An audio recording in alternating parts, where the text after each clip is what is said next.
ब्रह्मा लोग लइका बनात रहा। ये जत्ता बैठे तेल ब्रह्मा बनाए ता चांटी पेट में चांटी, हाथी पेट में हाथी, मैंसे पेट में मैंसे। जा बेटा तोर दैत पेट में आई, दैत के पेट में आथे का दो नाम गाम ददक पेट में आ बुमनी पांचे में बता दे। प्रेम से बोल दुर्गा मैया की जय। अब हम ही मानला थोड़े वो हमारे ज्यादा दूसरा चीज बना भगवान। मैंसे मन के 10 महीना में एक ठन लइका, 10 महीना में आथे का।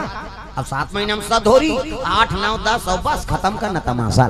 10 महीने में एक ठन, ज्यादा ज्यादा बोनस में 2 ठन। कैसे एक के दिन थे आ कांवर जी हैं बहिनी, हम कैसे पोसा था तेल हम जान।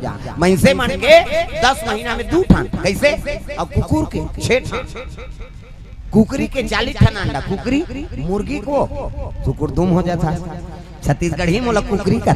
और कुकरी 40 ठन अंडा, एक बेवट 2 बेवट हो गए 80 ठन, 3 गांव हो गए 150। अब मैंसे मन के 150 होती था कते का राशन कार्ड बनती इसका तुम वो सरकार कति चौला बंद करो रे। कहाँ का वास पवास कन्हो रुक छई हम रही है मन के।